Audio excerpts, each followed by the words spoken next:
The laughter in courtroom 402 wasn't nervous. It was cruel. Richard Montgomery didn't just want a divorce. He wanted a demolition. He stood there, adjusting his $3,000 bespoke silk tie, and pointed a manicured finger at his wife, Sarah, huddled in a coat 2 sizes too big.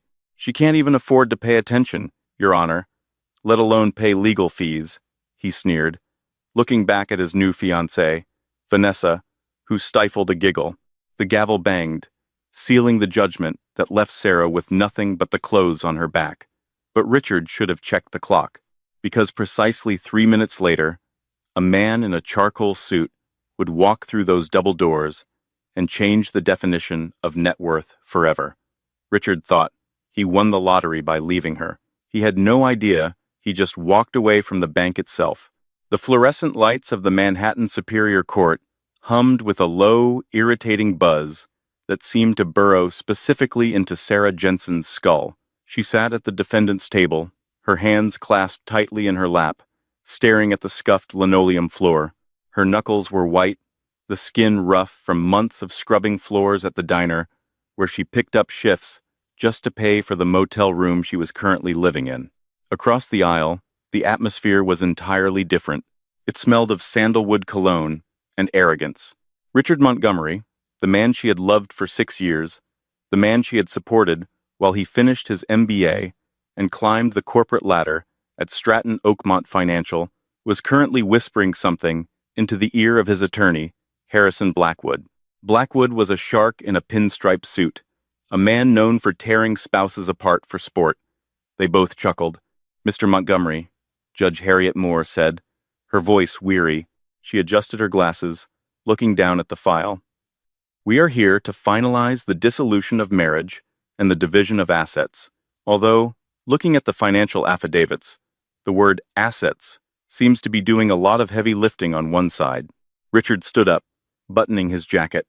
He looked every inch the rising star of Wall Street, tall, blonde, with a jawline that looked carved from marble. He flashed a charming, practiced smile at the judge. "Your Honor, if I may," Richard said, his voice smooth as aged whiskey. "I've tried to be generous. I really have. But Sarah, well, Sarah has never really understood the value of money. She brings nothing to the table. She came into this marriage with debt, and she's leaving with, well, let's just call it freedom to find someone more on her level." Sarah flinched. It wasn't just the words, it was the tone. It was the same tone he used when he told her she embarrassed him at company dinners because she didn't know which fork to use for the salad.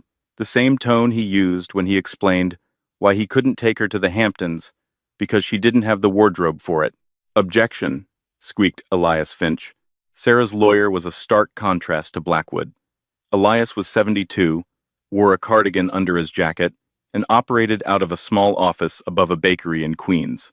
He was working pro bono because he had known Sarah's mother, briefly, decades ago. "On what grounds, Mr. Finch?" Judge Moore asked, rubbing her temples. "Relevance, Your Honor," Elias said, shuffling his papers. "Mr. Montgomery's personal opinion of my client's social standing is not relevant to the equitable distribution of marital property." Harrison Blackwood stood up, not even bothering to look at Elias. "Your Honor, it is entirely relevant. We are arguing that Mrs. Montgomery, Miss Jensen is not entitled to alimony because she contributed nothing to the accumulation of wealth. Richard made the money. Richard bought the penthouse. Richard paid the bills. Sarah existed." "I cooked," Sarah whispered. It was the first time she had spoken in an hour. Her voice was raspy. "I cleaned. I ironed your shirts, Rick. I proofread your thesis." Richard turned to her, his eyes cold and dead. "And I appreciate the domestic help, Sarah, but let's be real. I could have hired a maid for a fraction of what you cost me in social capital. You're a liability, Sarah. You always have been. You're poor in spirit, poor in mind, and let's face it, poor in reality." He laughed then, a short, sharp bark of amusement. "She's here wearing a coat from a thrift store, Your Honor, asking for half of my bonus. It's laughable. She wouldn't know what to do with that kind of money. She'd probably spend it on, what? Cat food and lottery tickets?" In the back row of the gallery, a woman with perfectly blown-out brunette hair covered her mouth to hide a smile. Vanessa, the woman Richard had been working late with for the past 8 months. She wore a diamond on her finger that cost more than Sarah's entire childhood home. Sarah felt the tears prickling, but she refused to let them fall. She remembered what her father had told her, years ago, before he vanished into the ether of the medical system and hospice care. Dignity, Sarah. It's the one thing they can't tax, and they can't steal. You hold on to it. Mr. Montgomery, Judge Moore said sharply, refrain from insults. The court is aware of the financial disparity. It's not just financial, Your Honor, Richard pressed, sensing victory. It's a lifestyle incompatibility. I am moving forward. I am becoming a partner at the firm. I need a partner who fits that life. Sarah is. She's a sweet girl, really, but she's a peasant trying to live in a palace. I'm doing her a favor, setting her free to go back to wherever people like her belong. People like me? Sarah stood up. Her chair scraped loudly against the floor. Elias put a hand on her arm. Sarah, sit down. No, Sarah said, her voice shaking but gaining volume. You mocked me for 3 years, Rick. You made me feel small, so you could feel big. You think because your father owns a dealership in New Jersey that you're American royalty. Richard smirked. And who was your father, Sarah? A mechanic? A drifter? You never even talked about him. Probably too ashamed. My father, Sarah said, her voice dropping to a whisper that somehow carried across the room, taught me that the loudest man in the room is usually the weakest. Richard rolled his eyes. Touching. Can we wrap this up, Your Honor? I have a lunch reservation at Le Bernardin at 1, and I'd hate to keep Vanessa waiting. The judge sighed. She looked at Sarah with pity, a look Sarah hated more than Richard's scorn. The court finds in favor of the plaintiff regarding the prenuptial agreement, which I find to be valid. Ms. Jensen, you are awarded the 2018 Honda Civic and a lump sum payment of $5,000. You are to vacate the premises by midnight tonight. No alimony is awarded. Harrison Blackwood high-fived Richard. It was a disgusting display of unprofessionalism, but they didn't care. They had won. They had crushed the gold digger, who wasn't even good at digging. Richard leaned over the table toward Sarah. $5,000. Don't spend it all in one place, sweetie. Maybe buy yourself a clue. Sarah sat back down, numb. It was over. She was homeless, divorced, and humiliated. Court is adjourned. Judge Moore banged the gavel. But as the sound of the gavel faded, the heavy oak doors at the back of the courtroom groaned open. The man who entered didn't look like a lawyer. He looked like he owned the lawyers. He was older, perhaps in his late 60s, with silver hair swept back impeccably. He wore a charcoal 3-piece suit that whispered of Savile Row, tailoring the kind where the fabric absorbs light rather than reflecting it. He carried a leather briefcase that looked older than the United States Constitution, battered, but clearly precious. Behind him walked 2 younger associates, both carrying thick, bound documents, and a heavy-set security guard who took up a position by the door, locking it from the inside. Excuse me, Judge Moore said, halfway out of her chair. This session is closed. Who are you? Richard, who was busy putting his arm around Vanessa, who had just rushed the railing to congratulate him, turned to look at the intruder with annoyance. Yeah, buddy, show's over. The poor girl lost. Go beg somewhere else. The man in the charcoal suit ignored Richard entirely. He walked straight to the center of the room, past the bar, and stopped in front of the judge. He placed the leather briefcase on the plaintiff's table, right on top of Richard's paperwork. My name, the man said, his voice a deep baritone that commanded instant silence, is Arthur P. Sterling. I am the executor of the Sterling Trust, and I apologize for the interruption, Your Honor, but I was instructed to enter these chambers only after a judgment of divorce was finalized. Judge Moore frowned. Sterling? I don't know that firm. I am not with a firm, Your Honor. I am private counsel.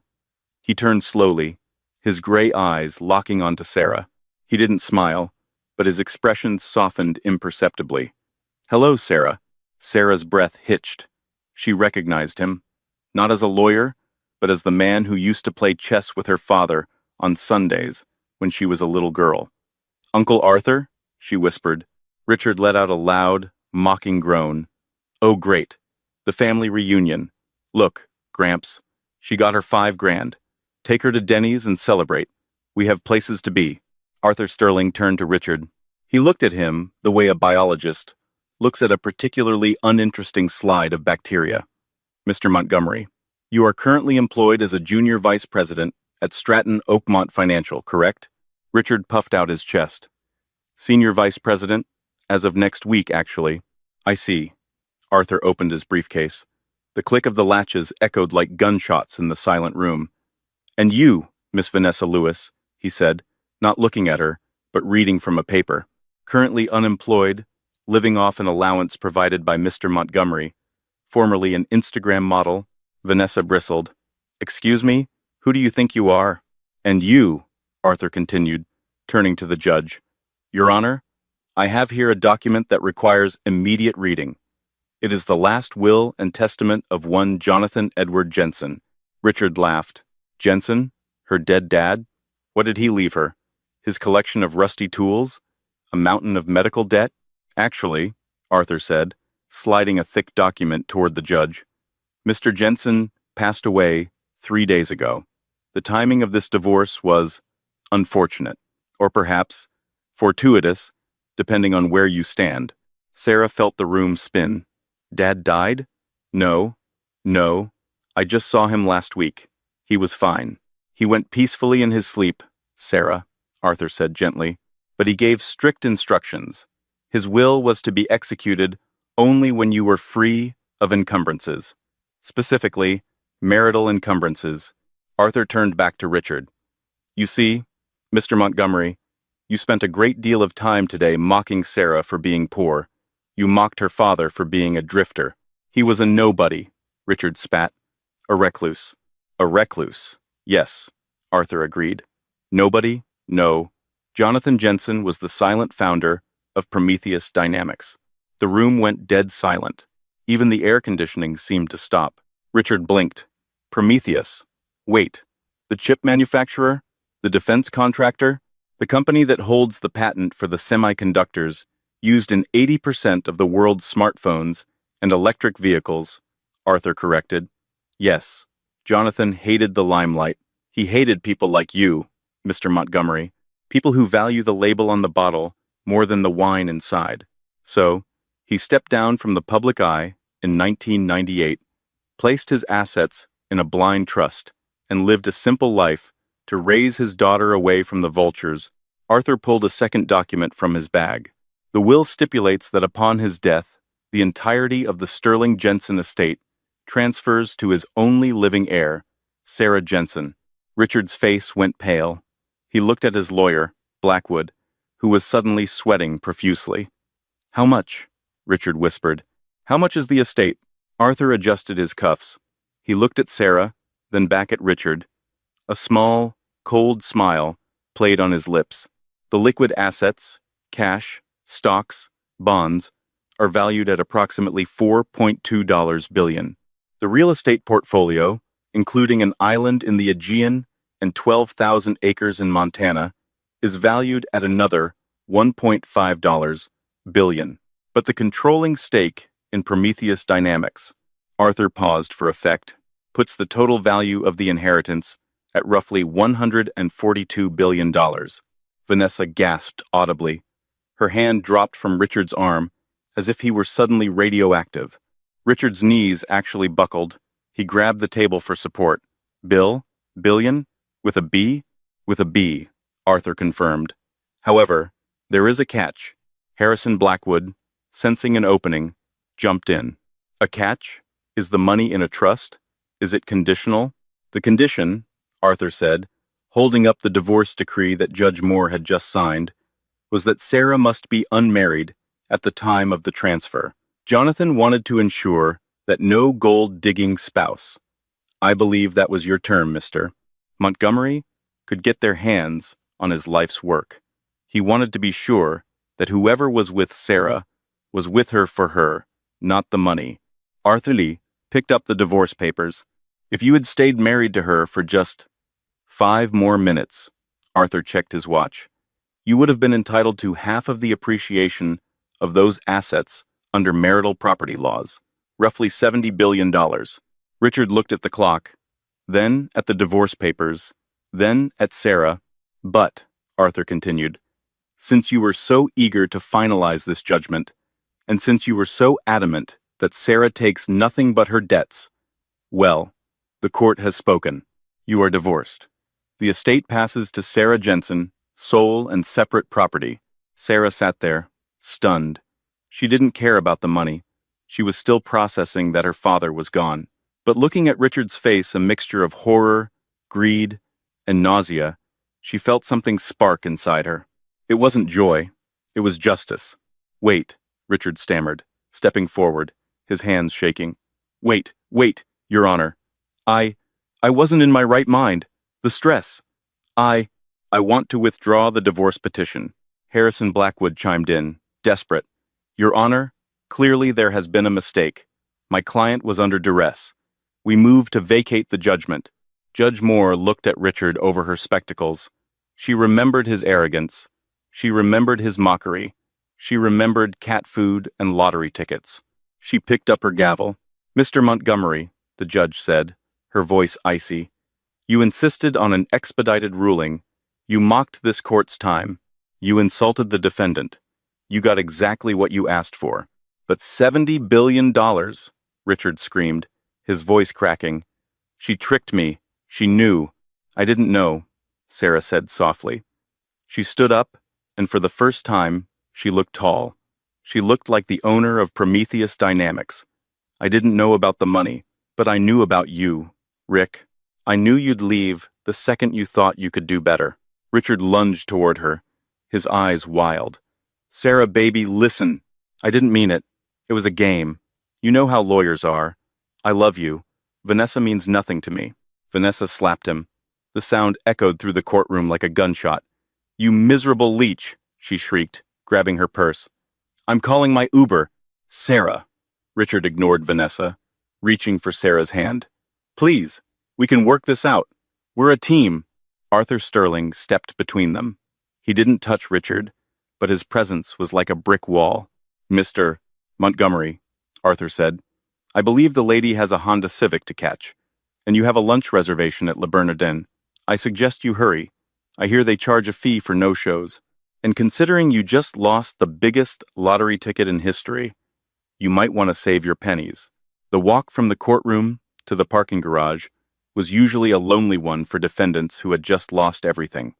But for Sarah, it felt like an extraction mission from a hostile war zone. Arthur Sterling moved with a speed that belied his age. He flanked Sarah on the left, while the heavy-set security guard, whose name, Sarah learned, was Barrett, cleared a path through the throng of people in the hallway. Don't stop walking, Arthur murmured, guiding her by the elbow. Don't look at them. Don't answer them. Answer who? Sarah asked, dazed. It's just people. But as they pushed through the heavy glass doors of the courthouse, the world exploded in flashes of white light. Miss Jensen, is it true you're worth more than Amazon? Sarah, over here. Did you hide the assets from your husband? Richard says you defrauded him. Any comment? Sarah shielded her eyes. How do they know?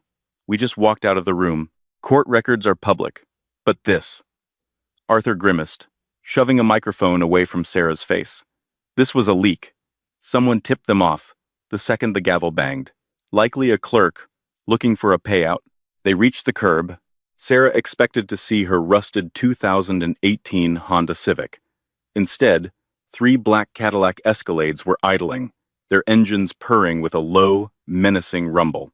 Get in the middle one, Arthur commanded. Sarah. The scream came from behind them. It was Richard. He was running down the courthouse steps, his tie flapping over his shoulder, his face a mask of sweaty desperation. He looked like a man who had just watched his parachute fail to open. Sarah, wait!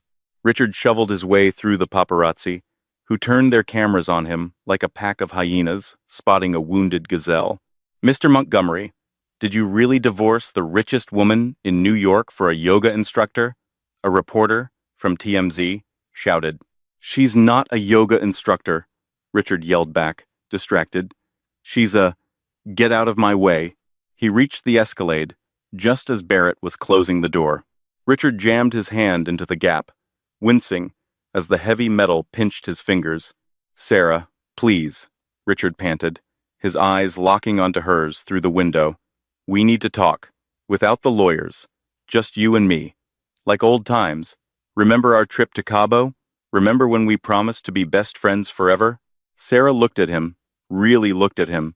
She saw the sweat staining the collar of his expensive shirt. She saw the terror in his eyes. Not terror of losing her, but terror of being ordinary. I remember Cabo, Rick, Sarah said, her voice calm. I remember you made me pay for half the hotel room because you said it was empowering for me to contribute. I remember you flirting with the waitress while I had food poisoning. I was just being polite, Richard pleaded. Sarah, I love you. I made a mistake. A momentary lapse in judgment. The stress of the merger. It got to me. You aren't a partner yet, Rick, she said softly. And you never will be. Barrett shoved Richard back with one hand. The man stumbled, tripping over a cameraman's cable and sprawling onto the dirty sidewalk. Go, Arthur said to the driver. The convoy peeled away, leaving Richard Montgomery on his knees, surrounded by the flashing lights of 100 cameras, capturing the exact moment his life fell apart. Inside the Escalade, the silence was thick. Sarah slumped into the leather seat, the adrenaline fading, replaced by a crushing wave of grief. He's really gone, isn't he? She whispered. My dad. Arthur opened a small refrigerated compartment and handed her a bottle of water. He is, Sarah. I'm so sorry. He fought the cancer for 2 years. He didn't want you to know. He didn't want you to see him weak. And he didn't want Richard to know the clock was ticking. Why? Sarah asked, tears finally spilling over. Why all the secrets? Why the poverty? We lived in a 2-bedroom apartment in Queens. He drove a truck. He fixed toasters for neighbors. Arthur sighed, looking out the tinted window as the Manhattan skyline blurred by. Jonathan was a genius, Sarah. A true, terrified genius. When he invented the Prometheus protocol in the late 90s, the algorithm that allows quantum computing to interface with biological systems, he realized 2 things. 1, it would change the world, and 2, it would make him a target. Arthur turned to her. He saw what money did to his friends. He saw what it did to families. He wanted you to grow up knowing the value of $1, yes. But more importantly, he wanted to protect you from the sharks. He wanted to know that when you eventually married, it would be for love. He tested Richard. Sarah frowned. Tested him? How? The job at Stratton Oakmont, Arthur revealed. Your father pulled strings to get Richard that interview. He wanted to see if Richard would use the opportunity to build a life with you, or if he would use it to outgrow you. He monitored Richard's emails, his spending, his extracurricular activities. Sarah felt sick. He knew about Vanessa? He knew about Vanessa before you knew about Vanessa, Arthur said grimly. He knew about the 3 others before her, too. Sarah gasped. 3? Richard is a narcissist, Sarah. He collects people who validate him. Your father was waiting for you to leave him. But you have your mother's loyalty. You stayed. So, Jonathan had to wait until Richard made the first move. The divorce filing was the trigger. If Richard had stayed married to you until the moment of Jonathan's death, the trust would have dissolved into charity. Richard would have gotten nothing, and you would have received a modest stipend. So, Sarah's mind raced. Dad bet on Richard divorcing me? He bet on Richard's greed, Arthur corrected, and he won. By divorcing you before the will was read, Richard legally severed his claim to the estate. It's the greatest short sell in history. The car phone buzzed. Arthur picked it up, listened for a moment, and smiled a sharp, predatory smile. Put him on speaker, Arthur said. Who is it? Sarah asked. Mr. Reginald Sterling, my brother, and the senior partner at Stratton Oakmont Financial. A voice crackled over the speakers, smooth and terrified. Arthur, is Sarah there? Please tell me she's there. She's here, Reginald, Arthur said. Miss Jensen, Reginald's voice was trembling. First, Let me offer my deepest condolences on the passing of your father, a giant, a titan of industry. We had no idea. Thank you, Sarah said, her voice shaking. Miss Jensen, I am calling to assure you that Stratton Oakmont values your family's privacy and, well, we would be honored, truly honored, to continue managing the minor portfolio your husband, I mean, your ex-husband, was handling. In fact, we'd like to upgrade you to our Obsidian tier. Zero fees. 24 zeven de concierge. Reginald, Arthur interrupted. Sarah is currently reviewing her options, but she did have a question about one of your employees. Anything. Name it. Richard Montgomery, Arthur said. What is his current status? There was a pause. Montgomery? Who? Oh, you mean the junior associate? He's, well, effectively immediately, he is no longer with the firm. Gross misconduct. Breach of ethics. We can't have people like that representing the Sterling brand. Sarah closed her eyes. An hour ago, Richard was a rising star. Now, he was a liability. Good to know, Arthur said. We'll be in touch. He hung up. Where are we going? Sarah asked, watching the city turn into the lush greenery of the Hudson Valley. Home, Arthur said. The real home. You need to prepare, Sarah. The divorce was just the opening act. Richard won't go quietly. He's going to sue. He's going to lie. And he's going to try to destroy you to get a settlement. You need to be ready to fight. I don't know how to fight, Sarah whispered. I'm a waitress. I scrub floors. Arthur looked at her, his eyes gleaming. You're a Jensen, Sarah. You don't scrub floors anymore. You buy the building and evict the dirt. The house was a fortress. Located in the hills of Cold Spring, looking down over the Hudson River, the Jensen estate was a sprawling compound of glass, steel, and stone that seemed to grow organically out of the cliffside. It had a helipad, a bunker, and enough security personnel to invade a small country. Sarah wandered through the halls, in a daze. The walls were lined with art she recognized from textbooks, a Monet here, a Rothko there. In the center of the living room, resting on a pedestal, was the chessboard her father used to play on. It was made of jade and obsidian. He sat here every night, Arthur said, walking in with a tablet, watching the markets, watching you. Why didn't he tell me? Sarah asked again, tracing the edge of a rook. We could have had this time together. He was protecting you from this. Arthur swiped the tablet and handed it to her. It was a news feed. Trending. The $1 trillion divorce. Hashtag. Team Sarah versus Team Rick. The internet had exploded. Richard's face was everywhere, but so was Sarah's. Photos of her walking into the diner in her uniform were being juxtaposed with photos of the estate. The headlines were vicious. Asterisk.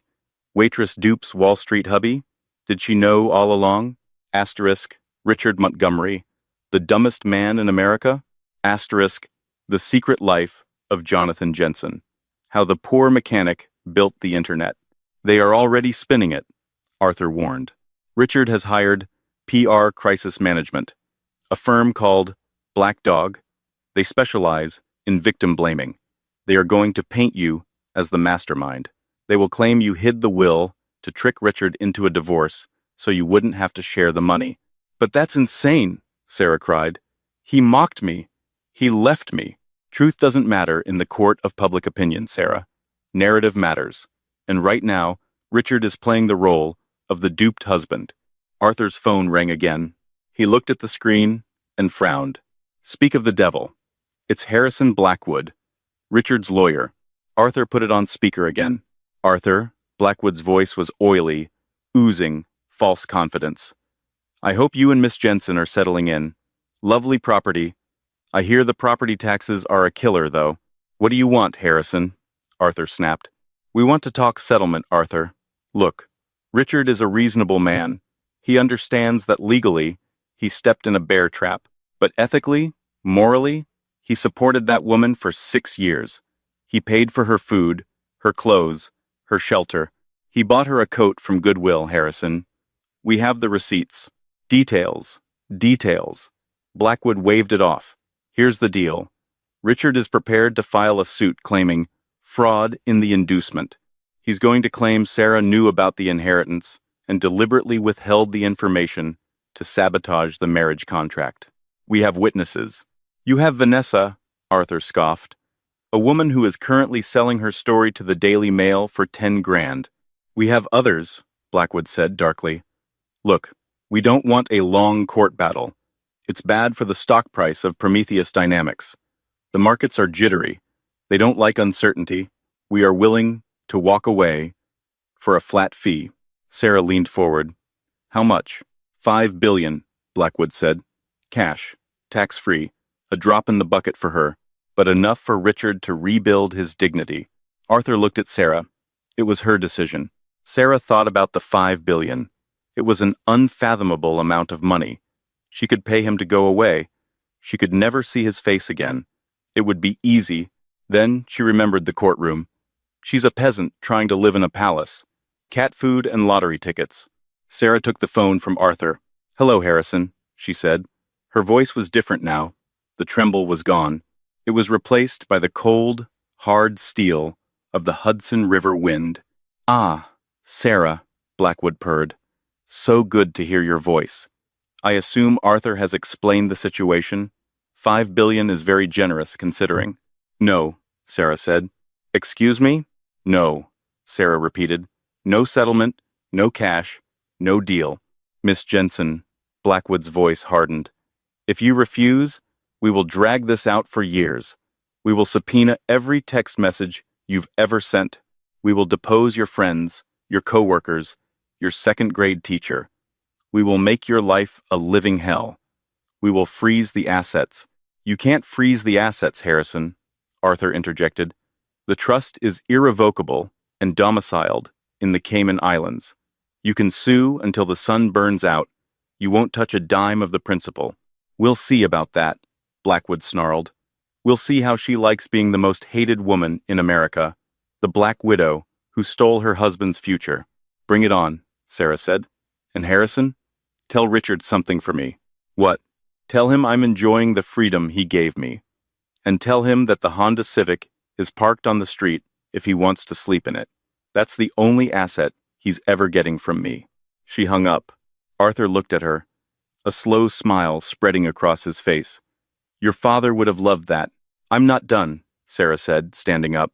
I want to go to the company. I want to see Prometheus. I want to know what I actually own. Now? Arthur asked. It's 8 p.m. Now, Sarah said. If I'm going to be a CEO, I need to stop thinking like a waitress. The headquarters of Prometheus Dynamics, NPM. The building was a black monolith in the center of the financial district. It had no sign, just a stylized flame logo in the lobby. As Sarah walked in, security guards snapped to attention. They knew who she was. The memo had gone out. Arthur led her to the top floor, the 90th floor. The elevator opened into a room that looked more like a laboratory than an office. Walls of screens displayed shifting data streams. In the center of the room was a large glass cylinder, humming with a blue light. What is that? Sarah asked. That, a voice came from the shadows, is ether. A woman stepped out. She was Asian American, sharp-featured, wearing a lab coat over a punk rock t-shirt. She looked exhausted, but brilliant. Dr. Jin. Arthur nodded. This is Sarah Jensen. The heir, Dr. Jin said, looking Sarah up and down. You look like him, around the eyes. Who are you? Sarah asked. I'm Dr. Ami Jin, Chief Technology Officer, and the only other person in the world who knows what your father actually built. Dr. Jin walked to the glass cylinder. Everyone thinks Prometheus makes chips for phones, Dr. Jin said. And we do. That pays the bills. That gets us the 4 billion in revenue. But that's not the legacy. She tapped the glass.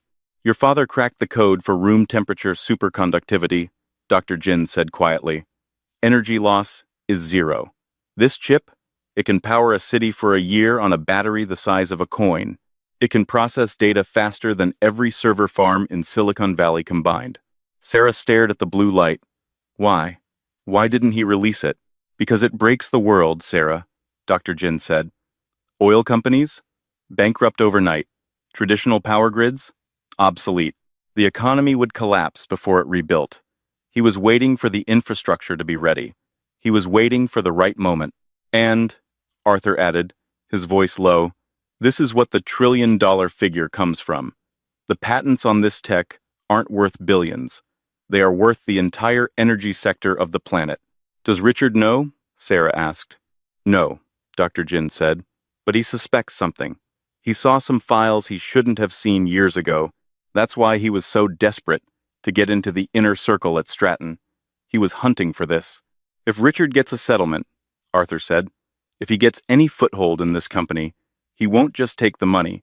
He'll sell this tech to the highest bidder. He'll sell it to foreign governments, to weapon manufacturers. He doesn't care about the future. He cares about the yacht he can buy today. Sarah looked at the blue light. She realized suddenly that this wasn't just a divorce drama anymore. It wasn't just about a cheating husband. It was about the future of the world. He can't have it, Sarah said. He's going to come for it, Dr. Jin warned. And he's not alone. I just got an alert. Richard has been seen entering the offices of Vanguard Capital. Arthur cursed under his breath. Vanguard? Sarah asked. Who are they? Corporate raiders, Arthur said. Specifically, a man named Sterling. My brother, Reginald. It seems Stratton Oakmont isn't just firing Richard, they're using him. Reginald is going to fund Richard's lawsuit.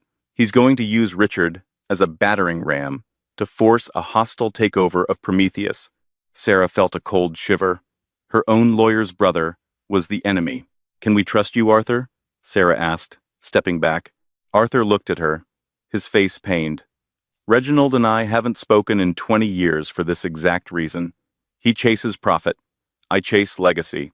I promised your father I would protect you with my life, and I intend to keep that promise. Good, Sarah said. She walked over to the window, looking out at the city lights, lights that her father's invention could power forever. Because I have an idea, Sarah said. Richard wants a fight? He wants to play games? Fine. She turned back to them, her eyes hard. Let's play. The assault began at dawn, not with lawyers, but with headlines. Sarah woke up in the master suite of the Jensen estate to the sound of Arthur Sterling arguing in the hallway. She grabbed her robe silk, not the terry cloth she was used to, and stepped out. They can't do that, Arthur was shouting into his phone. It's libel. It's defamation per se. Arthur? Sarah asked, rubbing sleep from her eyes. What's happening? Arthur lowered the phone, his face gray. He walked over to the large, flat-screen TV mounted on the wall and turned it on. Good Morning America was live. Richard Montgomery was sitting on the beige couch, looking like a broken man. He wore a simple sweater, no tie. His eyes were red-rimmed, likely the work of a makeup artist, but effective. Beside him sat a shark-like woman with a severe Bob Linda Vance, the most aggressive PR crisis manager in the country. I just feel used, Richard was saying to the host, his voice cracking perfectly. I supported Sarah for years. I paid her debts. I put her through night school, and all the while, she was sitting on a fortune, laughing at me. She knew I was struggling with the mortgage. She knew the stress was killing me, and she hid it. She waited until I broke, until I asked for a separation just to get some space, and then, bam, she finalized the divorce and locked me out. The host leaned in, sympathetic. So you're saying this was a setup? That she tricked you into divorcing her to protect her inheritance? It's the only explanation. Richard wiped a tear. I still love her. That's the tragic part. I'd take her back in a heartbeat. I don't care about the money. I just want my wife back. But she's changed. She's cold now. It's like the money ate her soul. Sarah stared at the screen, her mouth open. He broke up with me. He called me a peasant in open court. It doesn't matter, Arthur said, turning the TV off. Look at the ticker. Prometheus Dynamics stock is down 12% in pre-market trading. The narrative is that the company is now in the hands of a fraudulent, unstable heiress who manipulated her husband. Investors are panicked. This is Reginald's doing, Sarah realized. Precisely, Arthur nodded. Reginald knows he can't win the legal battle for the trust. So he's destroying your reputation to force the board of directors to intervene. He wants to declare you unfit to lead Prometheus.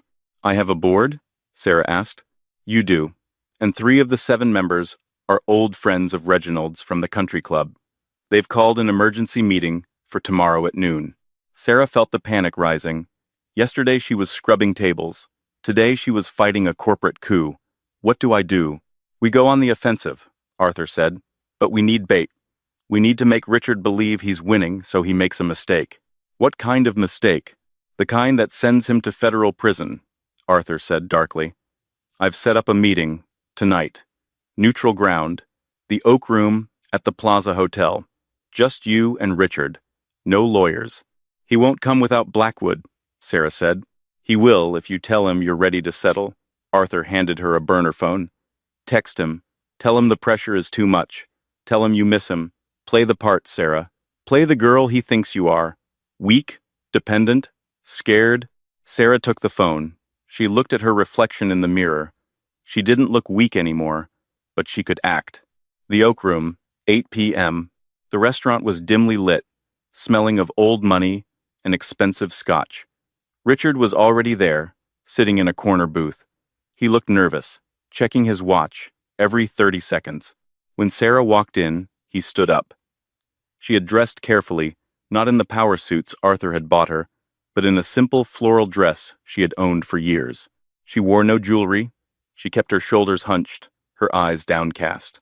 Sarah, Richard breathed, stepping forward to hug her. She let him. He smelled of the same sandalwood cologne, but underneath it, there was the sharp scent of fear. I saw the interview, Rick, she whispered, pulling away and sitting down. It was beautiful. I didn't know you still felt that way. Richard sat opposite her, grasping her hands across the table. Of course I do, baby. I was angry in court. You know how I get.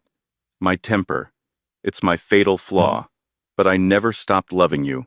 I'm so tired, Rick, Sarah said, letting a tear fall. The cameras, the lawyers. Arthur is pushing me to fight, but I don't want to fight.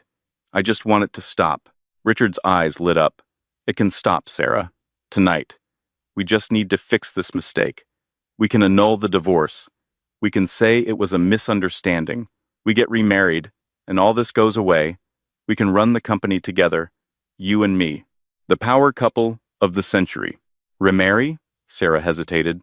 But what about Vanessa? Vanessa? Richard laughed, a harsh, dismissive sound. Vanessa is a distraction. She's nobody. You're my wife. But Arthur says if we remarry, the trust dissolves. Sarah lied.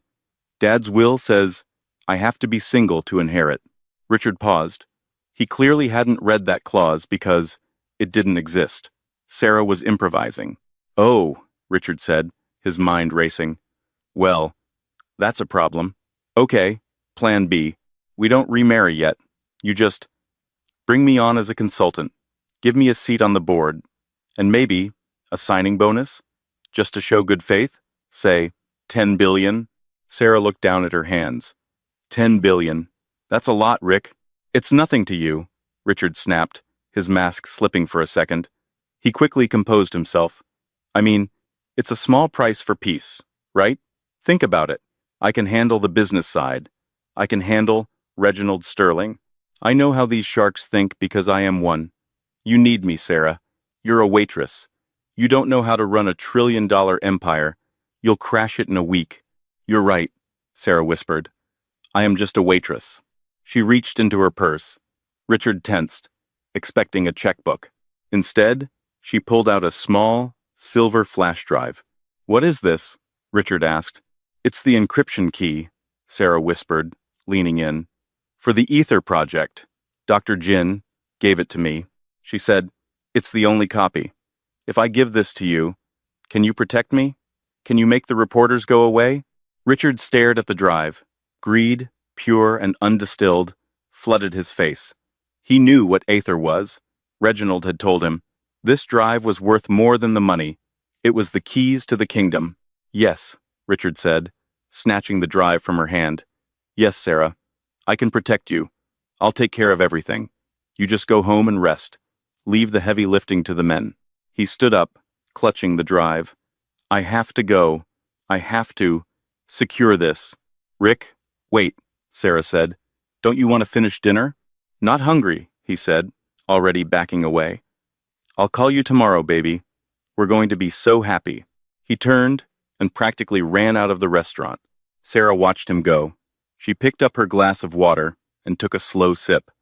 Then, she pulled a small earpiece from her hair. Did you get that? She asked. Loud and clear, Arthur's voice came through, and the video feed is crystal clear. We have him on tape admitting he's only interested in the asset, soliciting a bribe, and accepting stolen corporate property. Is the drive real? Sarah asked. The drive, Dr. Jin's voice cut in, sounding amused, contains 4 gigabytes of encrypted malware. As soon as he plugs that into Reginald's server, it's going to infect their entire network. It will locate every illegal trade, every offshore account, and every dirty email they've sent in the last 10 years. Sarah smiled. It was the first genuine smile she'd had in days. He thinks he won the lottery again. He just pulled the pin on a grenade, Arthur said. Get home, Sarah. Tomorrow is the board meeting. It's time to detonate it. The boardroom of Prometheus Dynamics was on the 89th floor, entirely glass, offering a panoramic view of the city Richard Montgomery thought he was about to own. The 7 board members sat around a table made of reclaimed, petrified wood. 3 of them, Reginald's cronies, looked smug. The other 4 looked terrified. Sarah walked in at 11:59 a.m. She wore a white suit, sharp and tailored. Arthur Sterling walked 1 step behind her, carrying his battered briefcase. Miss Jensen, said the chairman, a man named Sterling Reginald, not Arthur. Reginald was a heavier, sweatier version of his brother. He didn't stand up. You're late. And frankly, your presence is a formality. We have a motion on the floor to remove you as CEO due to incompetence and moral turpitude. Moral turpitude? Sarah raised an eyebrow, taking the seat at the head of the table.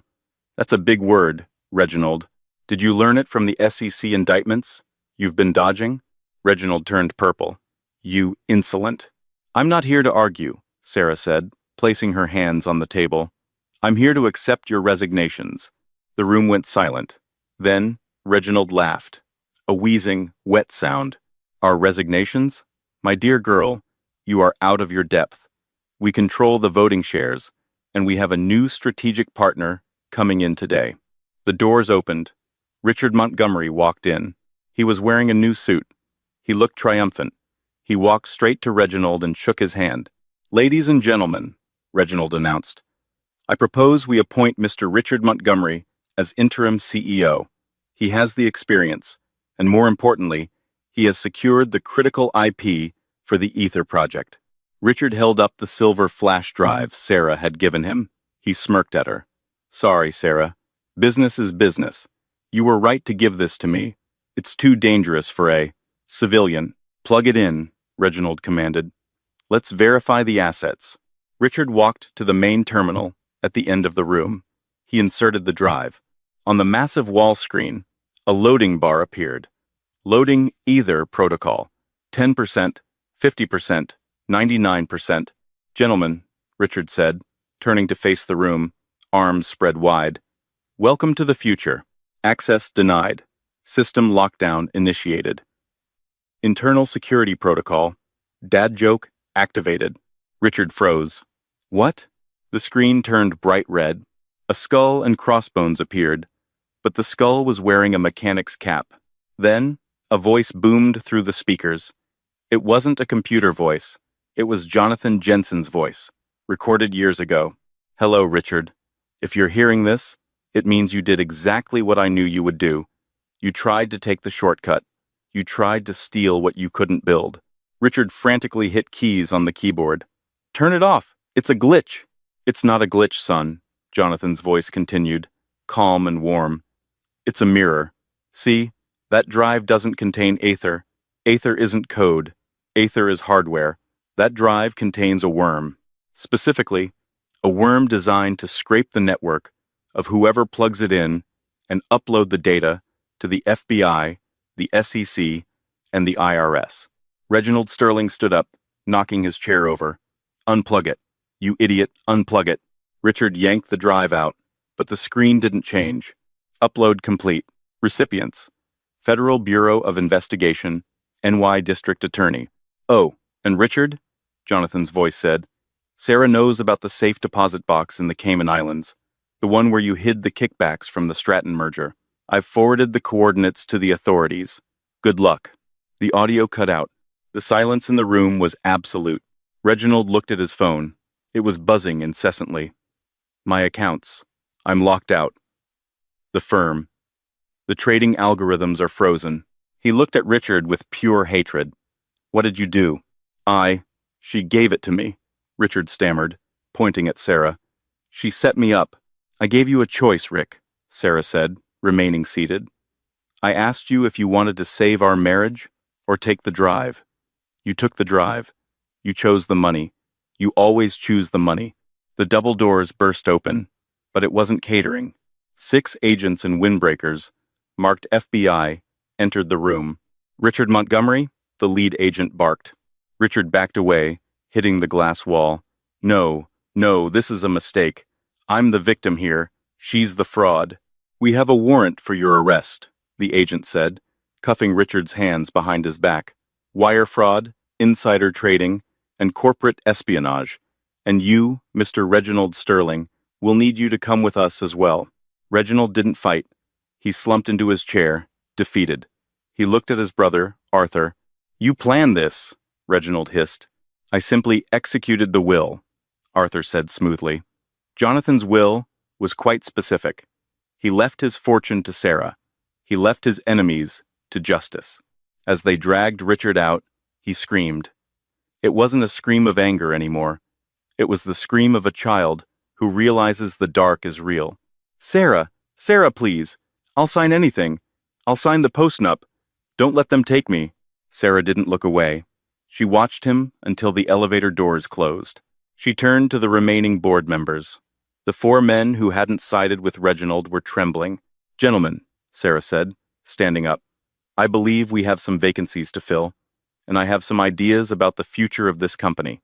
Specifically, we're going to lower the price of our medical tech by 90%. We're going to give back." One of the board members cleared his throat. "But, Miss Jensen, the profits." Sarah smiled. It was the smile of a woman who had walked through fire and come out made of steel.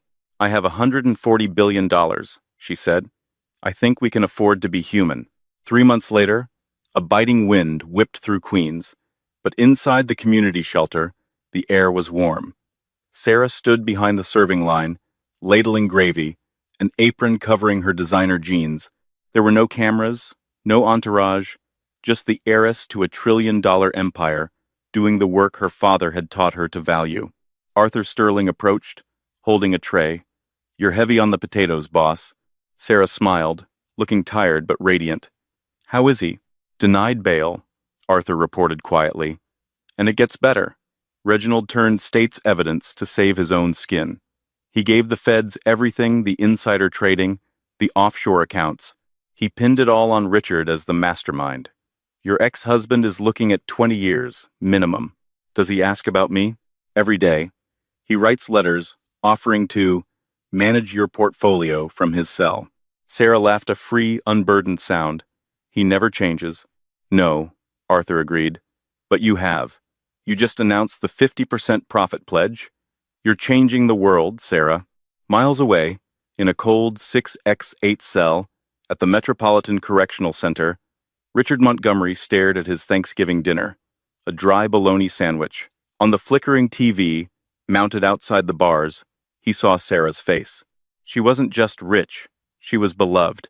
She possessed the one thing he couldn't steal, sue for, or mock: true worth. He looked down at his tray. A guard had tossed a packet of generic cat food onto it as a cruel joke. Richard realized with crushing clarity that the verdict was finally in. Sarah was the queen, and he was finally, truly, poor. And that is the story of how Richard Montgomery fumbled the biggest bag in history. He thought he was discarding a poor wife, only to realize he was the one with nothing to offer but greed. Sarah proved that dignity is the ultimate currency, and that sometimes the best revenge isn't getting angry, it's getting everything. What would you have done in Sarah's shoes? Would you have taken the $5 billion settlement, or would you have risked it all to take Richard down? And seriously, do you think Richard deserved 20 years? Or was losing the money punishment enough? Let me know in the comments below. If you enjoyed this story of karma and justice, please smash that like button. It really helps the channel. And don't forget to subscribe and hit the bell icon so you never miss a story. We have a crazy tale coming up next week about a lottery winner who hid his ticket in a place you will never guess. Thanks for watching, and remember, be careful who you mock on the way up, because you might meet them on the way down. See you next time.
Chase a guy who's running for his life?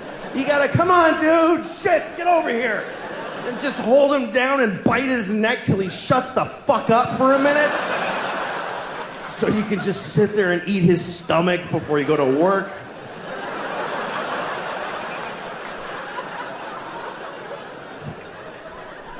That would really suck. That's why animals just, they go, let's do this together, man. You chase the parents away, I'm gonna eat the kid, and you circle back. That's why they do it like that. Fuck it, I'm eating babies. This is bullshit.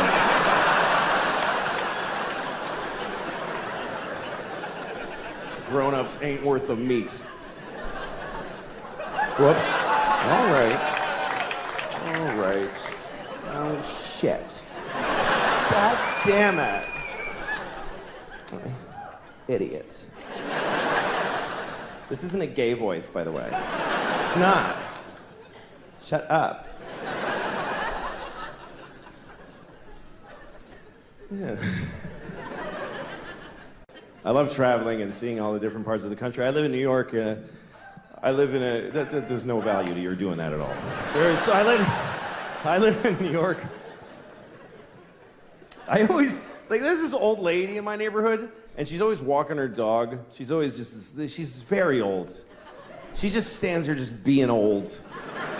And the dog just fights gravity every day. Just the two of them, it's really, the dog's got a cloudy eye, and she's got a cloudy eye, and they just stand there looking at the street in 2 dimensions together, and she's always wearing like this sweater dress. I guess it was a sweater when she was like 5'10", but now it's just like this sweater, and her legs are a nightmare. They're just white with green streaks and bones sticking out, and her legs are awful. I saw a guy with no legs wheeling by, and he was like, ugh, no, thank you. I do not want those. I'd rather just have air down here like I have than to look down at that shit.